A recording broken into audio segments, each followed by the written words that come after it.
Have you ever felt that no matter how hard you try, money slips through your fingers like fine sand? Have you ever stopped to think that maybe the problem isn't outside, but inside you? In this video, you'll see money through different eyes. We're going to dive into a place few dare to access, the unconscious, and discover how it shapes your financial reality. Money and the unconscious isn't just a title. It's an invitation to flip the switch from scarcity to abundance. Ready to see what nobody ever taught you? Few people realize it, but the money that comes in, or doesn't come in, to someone's life, is often the most faithful mirror of what's happening deep inside, in the unconscious. Carl Jung said that what we don't bring to the light of consciousness ends up controlling our lives. And we call this fate. So, if someone keeps repeating patterns of scarcity, debt, or financial self-sabotage, it's probably not a coincidence. The deep mind operates like a hidden scriptwriter, programming the script without us even seeing the pen. And here's the curious part. Most people don't even know they're acting out a role they never chose. These internal scripts come from both our individual psyche and the collective unconscious, a kind of emotional database inherited from generations. From an early age, we absorb ideas like money is dirty, the rich won't enter heaven, or to make money, you have to suffer. Now think about it. If you grew up hearing this, why would your unconscious let you get rich if that would mean breaking with everything you learned was safe? That's where the dilemma lies. The rational mind wants to prosper, but the deep part is hitting the brakes, and it's in this invisible struggle that many get stuck, not understanding why. A good start to identifying these beliefs is to observe your reactions when someone talks about a lot of money. Do you feel envy, judgment, suspicion? These are all clues. External manifestations of unresolved internal content. A practical tip: write down everything you heard about money in childhood and see how much of it still influences your decisions today. If you want to go deeper, books like Money, A User's Guide by Domingos Sigala or Secrets of the Millionaire Mind by T. Harv Eker help clear up these distortions. And the most interesting thing is that as you gain awareness, new possibilities begin to emerge. When we talk about money, we're dealing with a force that awakens deep and often unconscious emotions. The archetypes described by Jung help understand why certain people deal with money naturally, while others live in tension. For example, the father archetype symbolizes authority, protection, and stability. If the internal image of this father is fragile or threatening, the person may have difficulties taking control of their finances. In other words, without feeling internal security, it's hard to generate external security. And this can be reflected in disorganization, fear of investing, or even financial dependence. Meanwhile, the magician archetype is one who sees beyond matter. It represents the power of transformation, including that of limiting beliefs about money. When a person accesses this aspect of their unconscious, they begin to realize they're not condemned to repeat patterns. It's as if they've found the secret formula to turn the game around, not by luck, but by awareness. Practices like meditation, creative visualization, or even therapeutic writing can activate this inner magician. It's not magic, but it feels like it, because the change that once seemed impossible suddenly becomes the next logical step. And then there's the sage, the one who understands the symbolic value of things. They see money not as an end in itself, but as an energy that needs to circulate with balance. When a person accesses this archetype, they stop chasing money desperately and begin to attract opportunities with serenity. It's the kind of presence that inspires confidence, both in business and personal life.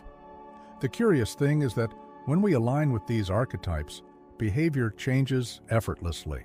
And this change opens doors that previously seemed locked, but that perhaps were just waiting for the next dive into the depths of the shadow. There is a part of us that rarely surfaces, but determines much more than we'd like to admit. Jung called this part the shadow, And when it comes to money, it tends to scream in silence. Many people carry deeply rooted beliefs like money is dirty, people with a lot of money are greedy, or if I get rich, I'll lose my values. These ideas were almost always absorbed in childhood or culturally inherited, and end up hiding in the backstage of financial behavior. It's that voice that whispers, "It's not for you," just when a real opportunity for growth appears. These unconscious blocks make people sabotage their own success without realizing it. Sometimes they even earn well, but can never accumulate. Other times, they refuse promotions, avoid investments, or create confusion when everything starts going right. It's as if there were an internal magnet programmed to repel prosperity. And the most intriguing thing is that from the outside, it looks like bad luck, misfortune, or even a family curse. But actually, it's the shadow asking for recognition, except it doesn't knock on the door, it brings down the roof. And if the person doesn't face this head-on, the cycle repeats, like a maze with no exit. A practical way to start this process is to write down, without filters, everything you feel about money: fears, anger, envy, insecurities, whatever comes up. This simple exercise can reveal much more than you might imagine, and you don't need to solve everything at once. Just take the first step. After all, as long as the shadow is ignored, it will continue controlling the strings behind the stage. But by recognizing what's hidden, consciousness begins to gain strength. And that's exactly where we start to realize how deeply childhood has left marks on our relationship with abundance. During childhood, everything we hear about money becomes truth in our minds, not because we understand it rationally, but because our unconscious absorbs without filters. When a child hears that money is dirty, that only those who suffer deserve it, or that the rich are all corrupt, these phrases are recorded as internal laws. Even without realizing it, they grow up thinking it's wrong to have a lot, that prosperity comes with a moral price. And then, no matter how much they want to earn more, they unconsciously avoid it, so as not to betray these deep-rooted values. It's like driving with the parking brake on and not understanding why. These conditionings aren't just silly beliefs. They shape important decisions throughout life.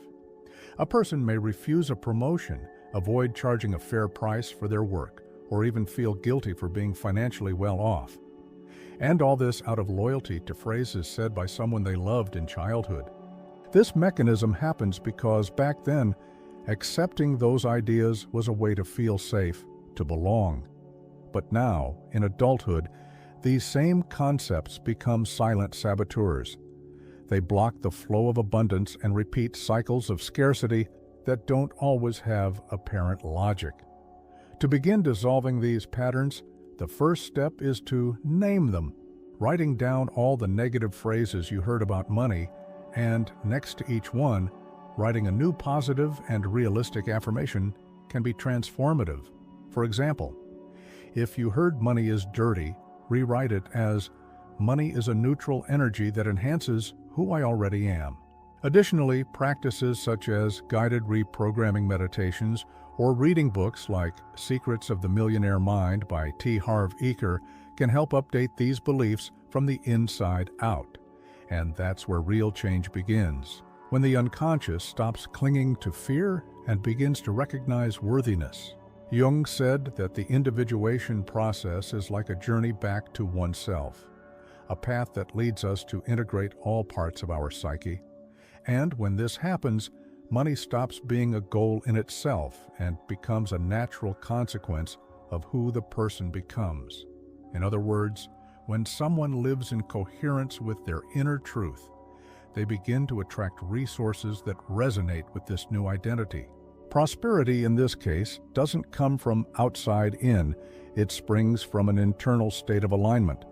And this changes everything, because the search for wealth is no longer about having and becomes about being. At this stage, the person no longer needs to prove their worth by what they achieve. The focus shifts. Instead of pursuing financial goals to fill voids, they begin to achieve through expression, contribution, meaning.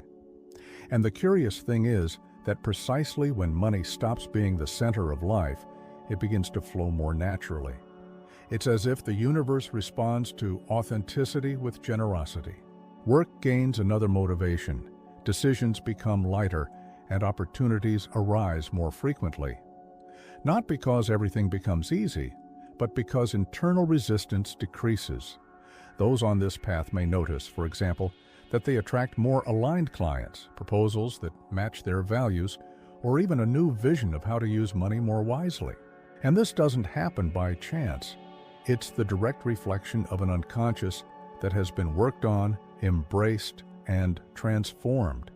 Individuation, in this context, doesn't push away the material world. It integrates it. The result is a life where the external begins to mirror more faithfully what has been healed within. And when this happens, something bigger also begins to move, especially in the synchronicities that appear along the way. Some people call it coincidence, but Jung gave it another name, synchronicity. It's that type of event that seems too improbable to be just chance. Like when you think about changing careers and the next day you meet someone who offers you exactly the opportunity you needed. These moments don't come out of nowhere. They're like symbolic reflections of an unconscious that is finally in harmony with a new purpose. When the inner mind aligns with the energy of abundance, the external world responds with clear signs. And the most fascinating part? Those who are attentive perceive these signs with an almost magical precision. It's not about waiting for miracles or sitting back and trusting the universe like someone playing the lottery. Synchronicity demands presence, listening, and openness.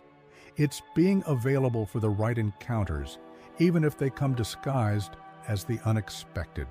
The person who opens to this flow begins to act more by intuition than by control. And that's where things get interesting.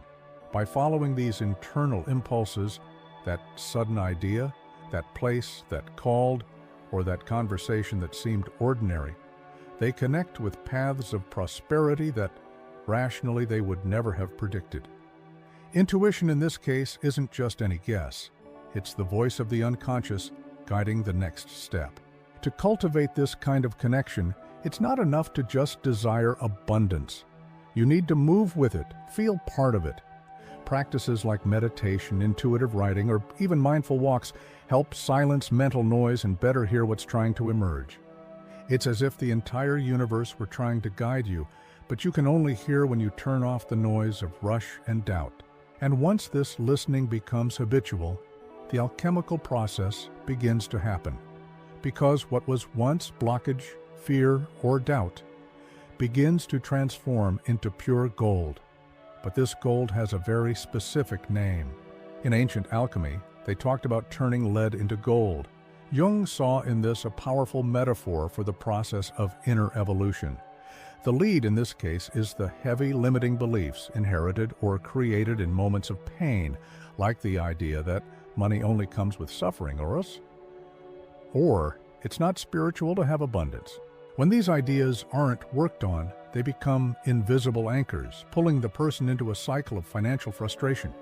But when faced head-on, they become raw material for true wealth, the kind that's born from inside out, from expanding consciousness. This inner work requires courage. The alchemy of the mind begins when someone decides to dive into themselves and face everything they have always avoided.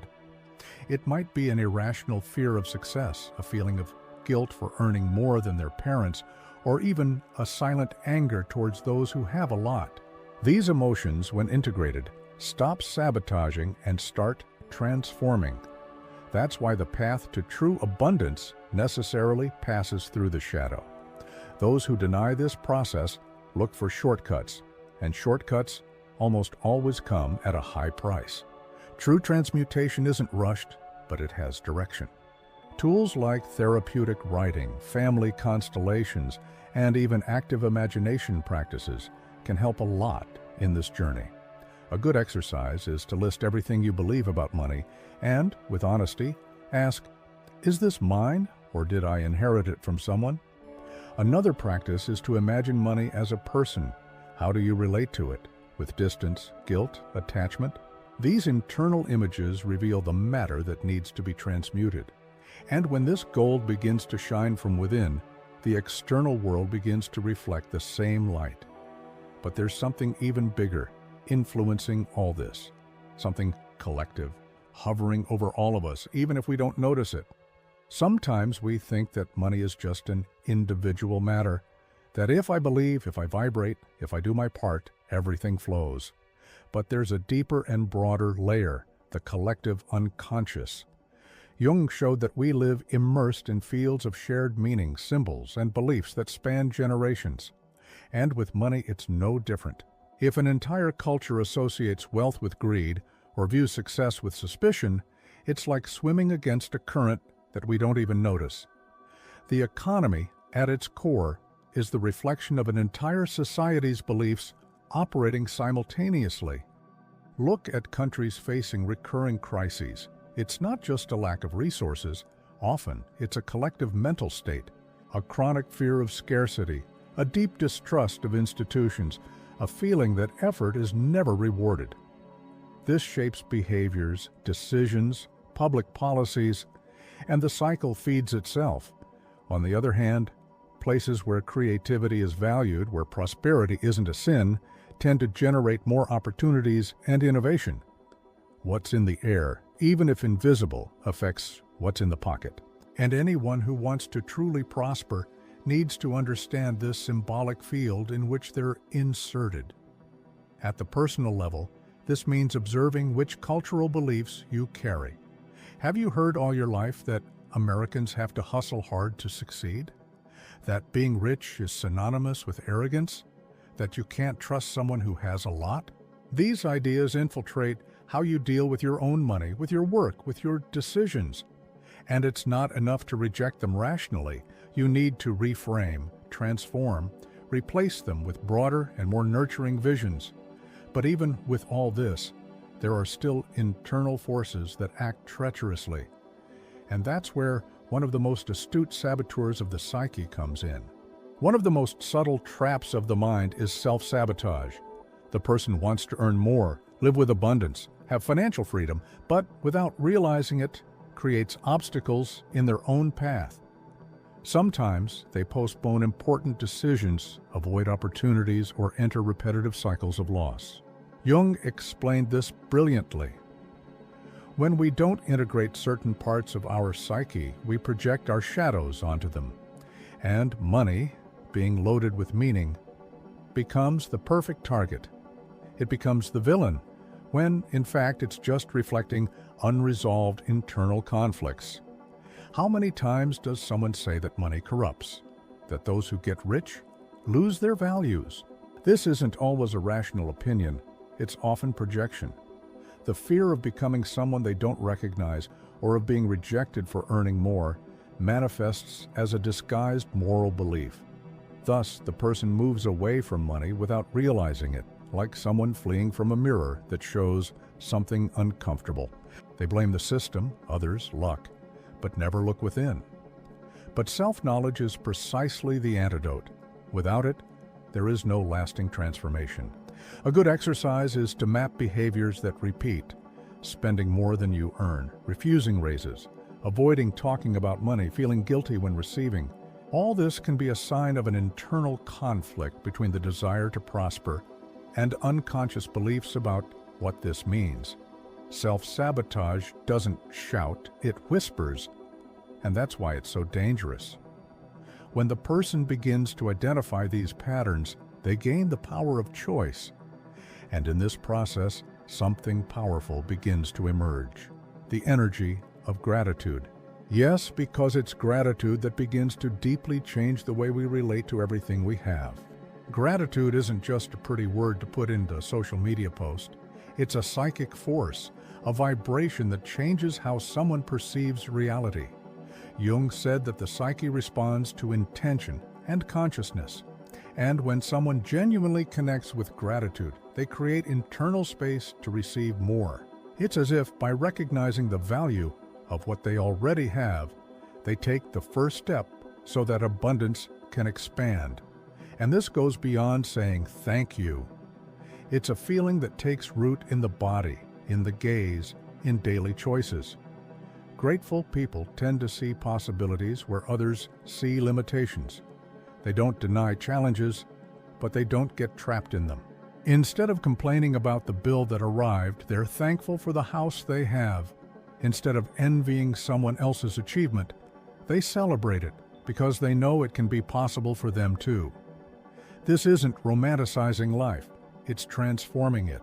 Gratitude is mental and emotional training, and those who train change. A good start? Write down 3 things you're grateful for every day. It may seem simple, but it's powerful. And the most curious thing is that when you enter this state of true gratitude, something changes in your internal frequency. Your gaze becomes more attentive to opportunities, your mind more receptive, your heart lighter. And that's when the flow of prosperity begins to manifest in a more fluid way. The person is no longer vibrating in lack, but in recognition. And when this stabilizes, the balance between the material and the spiritual begins to reveal itself as a bridge, not as a conflict. There's an old and dangerously widespread idea that spirituality and money don't mix, as if inner growth required renouncing material comfort. But Jung never endorsed this dichotomy. In his view, money is part of the human experience, just like pain, love, fear, courage. To deny it is to deny a part of one's own psyche. The issue was never money itself, but what it represents within each person's journey. After all, what's the point of an elevated spirit with a life steeped in scarcity and despair? When spiritual pursuit ignores the material world, it becomes escape. And when material pursuit ignores the soul, it becomes emptiness. True prosperity is born when these two aspects meet at the center of consciousness. That's when the person begins to make decisions with purpose, to use money as a tool for expansion, and not as a crutch for the ego. A practical example? Someone who unites their talent with their vocation and builds a career that transforms lives, and yes, is well paid for it. Because purpose and prosperity aren't enemies. At this point, the idea of deservingness changes. The person understands they don't need to choose between being spiritual and living with financial dignity. They realize they can grow inside and out without guilt. This balance is what gives strength to the journey as the outer world begins to reflect a more integrated interior. And in this integration, something even more powerful is born, a new way of relating to money, not as an end, but as a reflection of consciousness itself. And it's exactly this new perspective that provides the basis for a profound and practical transformation. The big turning point begins when someone looks inward with courage and decides to break the old, silent contracts they signed with scarcity. This reprogramming isn't magical, nor does it happen overnight, but it's possible. It all starts with awareness, observing your own thoughts, identifying the beliefs that operate behind the scenes of the mind, and, most importantly, questioning them. Phrases like, "I'll never be able to earn well doing what I love," or "money only comes with sacrifice," are clues. Clues that show where the knot is, and therefore, where the thread of transformation begins. Creating a new relationship with money requires practice. Understanding with the mind isn't enough. You need to involve the body, emotion, routine. This can be done through simple exercises, keeping an emotional financial diary where you record how you feel when earning, spending, and investing. Practicing visualizations where you imagine living in abundance with ease, or even repeating conscious affirmations that replace limiting beliefs. An excellent book for this is Money, A Course in Miracles by John Randolph Price. It shows how money can be a spiritual ally. And when this new relationship strengthens, something magical happens. The cycle of scarcity loses power. The person leaves unconscious repetition and enters the flow of abundance, where their decisions are guided by clarity and intuition, not by fear or lack. Money is no longer a ghost that haunts nor a God that imprisons. It becomes a partner, a reflection of what has been transformed within. And it's at this point in the journey that an inevitable question arises. Is what we call financial reality just the tip of the iceberg? Now that you've seen how the unconscious directly influences your financial reality, tell me, which of these beliefs have you realized you still carry inside? What caught your attention the most in this deep dive? Transformation begins the moment you're willing to look honestly at your history, your memories, and your patterns.